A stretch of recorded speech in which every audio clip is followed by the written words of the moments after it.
Hi viewers, welcome to our channel. ప్రస్తుతం మనతో పాటు దామ బాలాజీ గారు సీనియర్ జర్నలిస్ట్ ఉన్నారు. వాటితో ఒకసారి మాట్లాడదాం. సార్ నమస్కారం. సార్ నమస్తే. సార్ నేను అసెంబ్లీలో అల్లు అర్జున్ గారి గురించి రేవంత్ రెడ్డి గారు, అక్బరుద్దీన్ గారు వ్యాఖ్యలు చేయడం మనం చూసాం సార్. దీని పట్ల అల్లు అర్జున్ గారు కూడా ప్రెస్ మీట్ పెట్టి మాట్లాడారు. కాకపోతే ఆయన ఎక్కడ కూడా రేవంత్ రెడ్డి గారి పేరు మాత్రం తీయలేదు.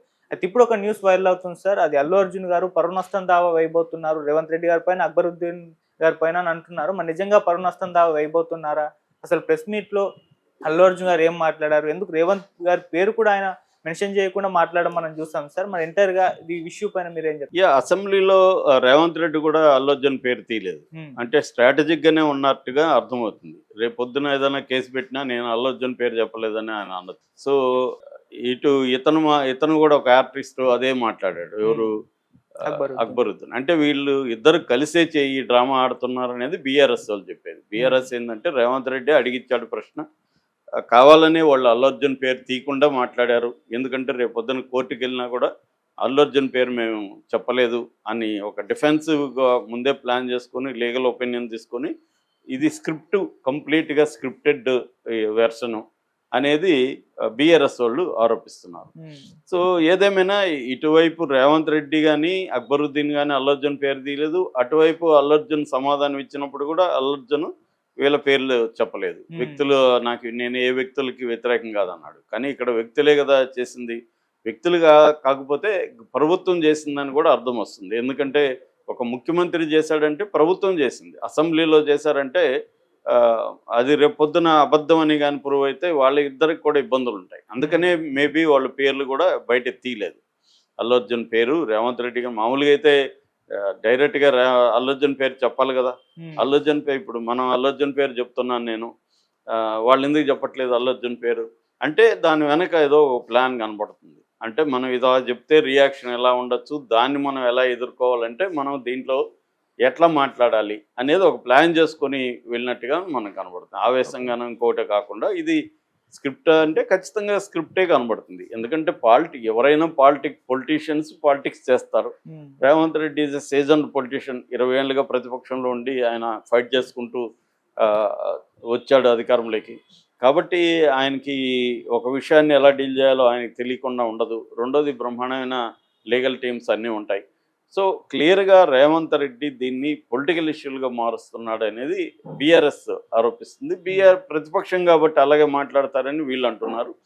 ఏదేమైనా దీన్ని ఇమ్మీడియట్గానే అల్లు అర్జున్ దాదాపు 8:30కి నిన్న రాత్రి ఆయన ప్రెస్ మీట్ పెట్టారు. ఆ ప్రెస్ మీట్లో అల్లు అర్జున్ చెప్పిన దాన్ని తీవ్రంగా ఖండిస్తున్నాను. నాకు రావద్దని ఎవరు చెప్పలేదు. థియేటర్ వాళ్ళు కానీ పోలీసులు కానీ రావద్దని నాకు చెప్పలేదు. నేను రోడ్ షో చేయలేదు.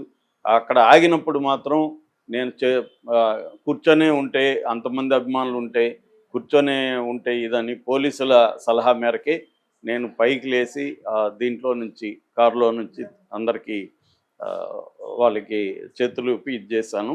అంత తప్ప మళ్ళీ నేను కూర్చున్నాను. థియేటర్ దగ్గర ఎక్కడ కూడా నేను రోడ్ షోలు ఏమీ చేయలేదు అన్నాడు. ఇప్పుడు రోడ్ షో చేసినట్టు నిరూపించాలంటే విజువల్స్ కావాలి కదా. ఇతను మెట్రో దగ్గర ముషీరాబాద్ మెట్రో దగ్గర విపరీతమైన క్రౌడ్ వచ్చినప్పుడు లేచి చేసి మళ్ళీ కూర్చున్నాడు విజువల్ మాత్రం ఉంది. కానీ రోడ్ షో చేస్తున్న విజువల్ అయితే లేదు అక్కడ క్లియర్గా. రేపు పొద్దున కోర్టులో ప్రవేశపెట్టాలి. ఇవన్నీ ఏంటంటే రేవంత్ రెడ్డి ఏం చెప్పాడు, అల్లు అర్జున్ ఏం చెప్పాడు అనేది మనం డిస్కస్ చేయొచ్చు, కానీ కోర్టులో కుదరదు. కోర్టులో ప్రతిదానికి ప్రూఫ్ అడుగుతారు. ప్రూఫ్ చూపిస్తేనే కోర్టులో ఇదవుతుంది. అట్లాగే ఆయన మీద పెట్టిన 2 సెక్షన్లు అప్లికబులా కాదనేది కూడా కోర్టులో డిస్కషన్ జరుగుతుంది.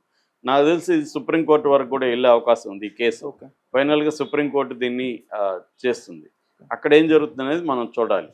అయితే ఇక్కడ ఏమైందంటే రేవంత్ రెడ్డి అభియోగాలు ఏంటి, రేవంత్ రెడ్డి ఏం చెప్పాడంటే అల్లు అర్జున్ పర్మిషన్ లేకపోకుండా వచ్చాడు, రావద్దని పోలీసులు చెప్తే వచ్చాడు.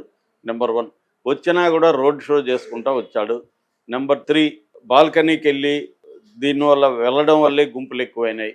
మేము ముందే చెప్పాం కాబట్టి పోలీసులు మా తప్పు లేదు. సో తర్వాత వాళ్ళకి ఇబ్బంది అయ్యి తల్లి కొడుకు ఇలా పడిపోయి బయటికి తీసుకొచ్చినాక ఇద్దరు చనిపోయినారని పోలీసులు అనుకున్నారు. అనుకొని ఏసీపీ అల్లు అర్జున్ దగ్గరికి వెళ్ళి వెళ్ళడానికి ట్రై చేస్తే అల్లు అర్జున్ రానివ్వలేదు. వాళ్ళ ప్రైవేట్ టీం అల్లు అర్జున్ని ఏసీపీని అల్లు అర్జున్ టీము రానివ్వలేదు. చివరికి డీసీపీ సెంట్రల్ డీసీపీ కలుగ చేసుకొని తాను వెళ్ళి మిమ్మల్ని అరెస్ట్ చేయాల్సి వస్తుంది, ఇద్దరు వ్యక్తులు చనిపోయారు తల్లి కొడుకు అని చెప్పితే అప్పుడు అల్లు అర్జున్ టీంతో బయటకు వచ్చాడు. అంటే వీళ్ళు చనిపోయిన తెలిసి కూడా ఆయన సినిమా చూసి వెళ్ళాడు. వీళ్ళు పోలీసులు వెళ్ళి చెప్పినా కూడా నేను వెళ్ళను, నేను సినిమా చూసే వెళ్తాను అని అహంకారంగా మాట్లాడాడు. ఇది రేవంత్ రెడ్డి చెప్పిన వెర్షన్.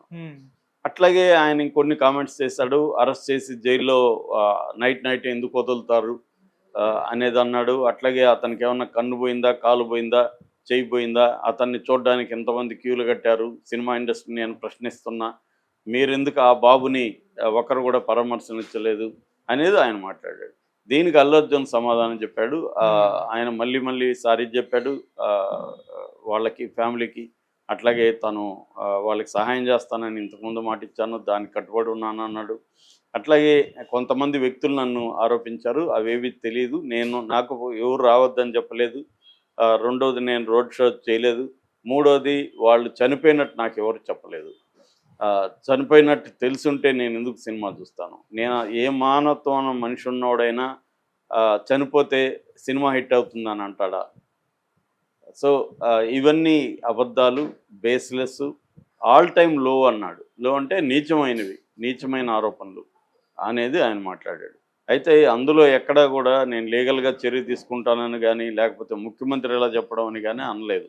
ఈ ప్రభుత్వం మా సినిమాకి అనేక రాయితీలు అవి కల్పించింది, సో దానికి మేము కృతజ్ఞత ఉంటాము అనేది కూడా అన్నాడు. వ్యక్తులు కొంతమంది ఇలా మాట్లాడడం కరెక్ట్ కాదనేది ఆయన మాట్లాడాడు తప్ప ప్రభుత్వం మీద కానీ, ప్రభుత్వంతో మేము గొడవ దలుచుకోలేదు అనేది కూడా ఆయన అన్నాడు. మామూలుగా ఏంటంటే సినిమా వాళ్ళు సాఫ్ట్ టార్గెట్ అంటారు. వాళ్ళ అనేక బిజినెస్లు గవర్నమెంట్ అనుకుంటే వాళ్ళని వేధించాలనుకుంటే వేధించవచ్చు. గతంలో కూడా జయలలిత కమల్ హాసన్ని ఎలా వేధించిందో మనం చూసాం. కమల్ హాసన్ని దేశం విడిచిపెట్టి వెళ్ళిపోతానని ఆయన ఒక దారుణమైన కండిషన్లోకి ఆయన్ని జయలలిత నెట్టింది. అప్పుడు ఆయన నేను ఉండను ఈ దేశంలో అన్న స్థాయి తీసుకొచ్చింది. సో ఏదైనా అధికారం పర్మనెంట్ కాదు. అధికారం ఉంది అని ఒక వ్యాపార వర్గాన్ని మనం, సినిమా అనేది కూడా ఆయన భాషలోనే, రేవంత్ రెడ్డి భాషలోనే వ్యాపార వర్గం. సో అందరూ అన్ని వ్యాపారాలు తప్పైతే సినిమా తప్పే, అన్ని వ్యాపారాలు కరెక్ట్ అయితే సినిమా వ్యాపారం కరెక్టే. వేరే వ్యాపారాలంతా రమ్మని పిలుస్తూ వాళ్ళకి మేము రాయితీలు ఇస్తాము, ల్యాండ్ ఇస్తాము, వాటర్ ఇస్తాము, కరెంట్ ఇస్తాము, మీరు రండి అనేమో మనం విదేశాలకు ఎంత వెళ్ళి పిలుస్తూ, ఇక్కడ వ్యాపారం చేసేవాళ్ళు వాళ్ళ మీద టార్గెట్ చేస్తే ఖచ్చితంగా ఇబ్బంది అవుతుంది. అది ఏంటంటే ఇది వ్యక్తిగత వ్యవహారం. ఇది రేవంత్ రెడ్డికో అల్లు అర్జున్ వ్యవహారం కాదు. ఇది ప్రజల లైఫ్ని ఎలా అఫెక్ట్ చేస్తుందనేది చూడాలి. అది ఇంపార్టెంట్. ఒక ముఖ్యమంత్రి స్థానంలో ఉండే వ్యక్తికి వ్యక్తిగత కక్షలు అనేవి ఉండకూడదు. రేవంత్ రెడ్డి వ్యక్తిగత కక్షలతో చేస్తున్నాడని నేను చెప్పట్లే, వీళ్ళు అలా విమర్శిస్తున్నారు. మరి కానీ ఇప్పుడు రేవంత్ రెడ్డి ముందున్న కర్తవ్యం ఏంటంటే, నిజంగా ఆయన చెప్పిందంత కరెక్ట్ అయితే దాన్ని లీగల్గా ప్రూవ్ చేసి అల్లు అర్జున్కి శిక్ష పడే విధంగా చేయాలి. అల్లు అర్జున్ నిజంగానే రేవంత్ రెడ్డి చెప్పినట్టుగా రావద్దంటే వచ్చి ఇవన్నీ చేసి రోడ్ షో చేసి, తర్వాత అమ్మాయి చనిపోయినా ఆమె తల్లి బిడ్డ చనిపోయినారని పోలీసులు చేసుంటే ఇవన్నీ ప్రూవ్ కావాలి.